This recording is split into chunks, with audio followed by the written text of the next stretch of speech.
June 15th, 1942, the North Atlantic. How could a single 75mm gun mounted on the deck of a submarine possibly sink a warship designed specifically to destroy submarines? Naval experts at the time believed it was suicide. Destroyers carried sonar, depth charges, rapid-fire guns, and trained crews whose sole purpose was hunting U-boats.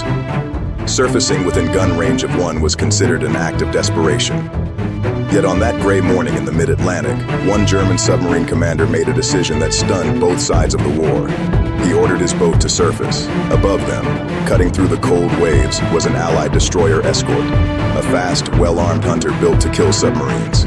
If the destroyer spotted them first, the U-boat would likely be destroyed within minutes. But the German commander believed he had one chance, one shot. Please subscribe to our channel as we continue to bring these forgotten chapters of history back to life.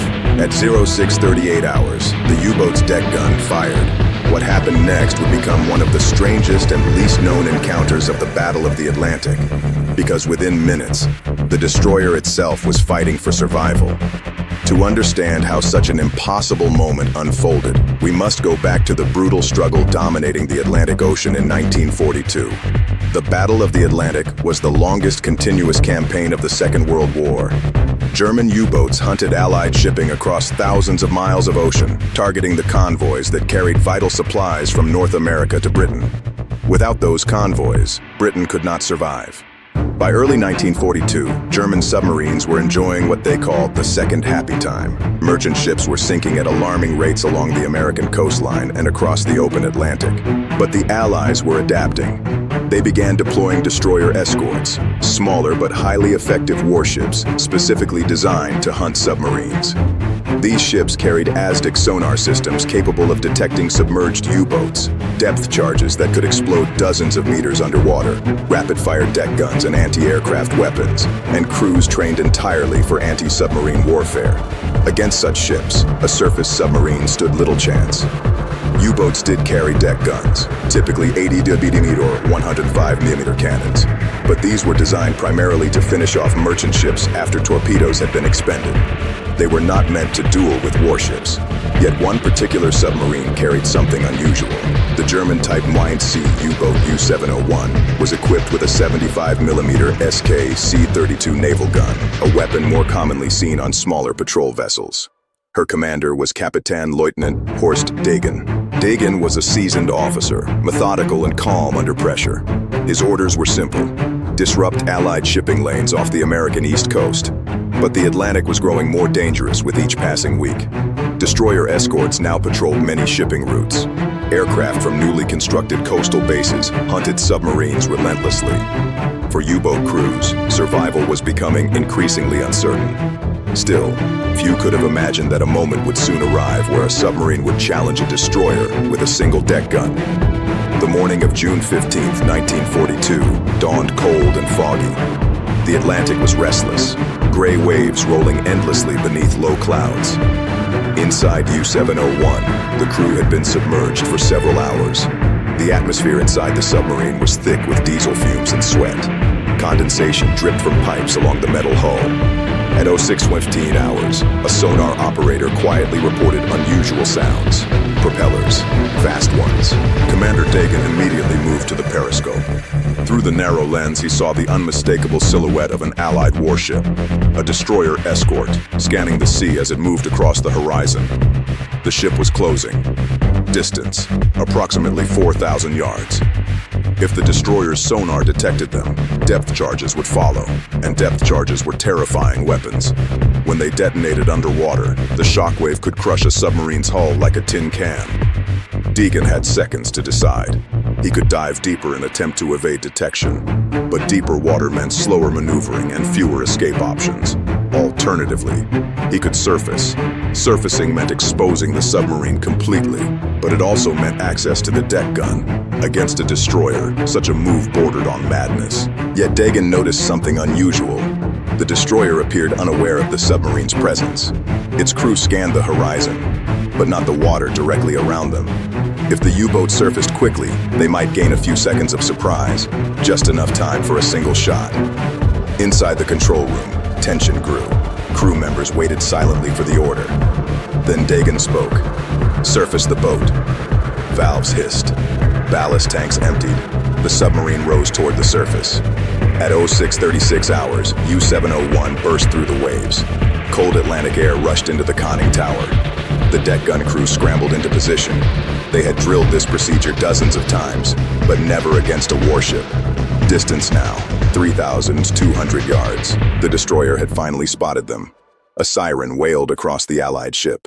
Men ran to battle stations, but the U-boat gun crew was already loading their weapon. One shell, high explosive. Weight, nearly 13 pounds. The gunner adjusted the sight. Wind whipped across the deck. The destroyer's bow guns began turning toward them. They had seconds. Commander Dagan gave the order. Fire. At 0638 hours, the 75mm cannon roared. The blast echoed across the Atlantic. The shell streaked toward the destroyer. In most naval engagements, a single shell from a weapon this size would barely inconvenience a warship. Destroyers were armored. Their crews were trained for combat. But war has a strange relationship with chance. The shell struck the destroyer near the forward superstructure. It detonated on impact. Fragments tore through exposed equipment and crew positions. Several sailors were thrown to the deck. Smoke poured from the damaged section. For a moment, confusion spread across the destroyer's deck. That moment mattered, because during those few seconds, the U-boat gun crew had already loaded a second shell. The destroyer's forward gun finally opened fire. A thunderous blast erupted. Water columns exploded around the submarine. One shell landed barely 200 yards away.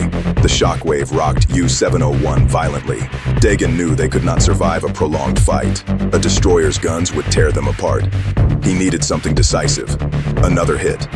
The second shell fired. This time it struck the destroyer closer to the waterline. The explosion ripped open part of the hull plating. Seawater began pouring into a forward compartment.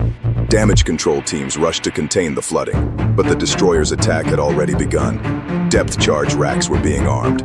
If the submarine submerged now, they would face a deadly barrage underwater. For the U-boat crew, fear gripped every man. They were fighting a ship designed to destroy them, yet they kept firing.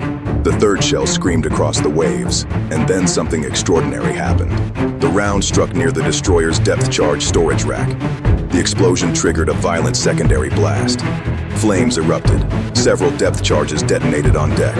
The shockwave shook the destroyer from bow to stern. Men were thrown overboard. Equipment ripped loose. Within minutes, the ship began taking on water faster than pumps could manage. The destroyer was now fighting for survival, and the submarine that should have been its prey had become its attacker. Commander Dagan watched through binoculars. Smoke billowed from the destroyer's midsection. The ship slowed dramatically, but even damaged, it was still dangerous. A single accurate salvo could destroy the submarine instantly. Dagan made a bold decision. Instead of diving, he ordered the submarine to close the distance. The U-boat advanced cautiously across the waves. Deck gun crews prepared another round. Distance, 1,500 yards. The destroyer's guns attempted to fire again, but the explosions had damaged part of their firing system. Some guns remained silent. Others fired erratically. The fourth shell from the U-boat struck the destroyer's bridge structure. More flames erupted. Now, the ship was listing.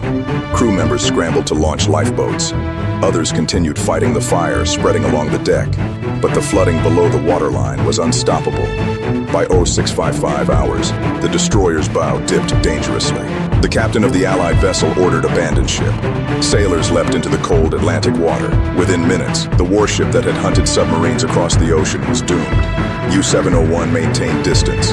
Dagan knew Allied aircraft could arrive at any moment, but he watched silently as the destroyer slipped beneath the waves. The ocean swallowed the ship slowly, then suddenly, gone. What happened next would be remembered by the crew of U-701 for the rest of their lives, because they had just witnessed something naval doctrine said was nearly impossible. A submarine's deck gun had sunk a destroyer. The encounter spread quickly through German naval command. Many officers initially doubted the report. Destroyers were not supposed to be vulnerable to submarine gunfire, but damage reports and survivor accounts confirmed the story. The destroyer had been lost following a series of gun hits and secondary explosions. For Commander Horst Dagan and the crew of U-701, the event became a rare example of how unpredictable naval combat could be.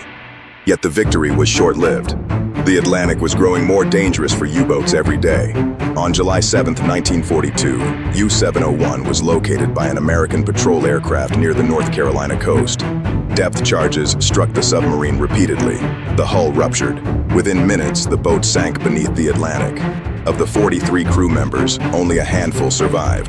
Commander Dagan himself spent nearly 60 hours adrift before being rescued and taken prisoner. Such was the brutal reality of the Battle of the Atlantic. Even moments of victory could be followed by sudden destruction. Yet the strange encounter between a submarine and a destroyer remained one of the war's most unusual naval engagements. It demonstrated how courage, timing, and sheer chance could alter the course of battle, and how sometimes one single shot could change everything. This was just one of countless untold stories from the Second World War. Subscribe to our channel as we continue to bring these forgotten chapters of history back to life.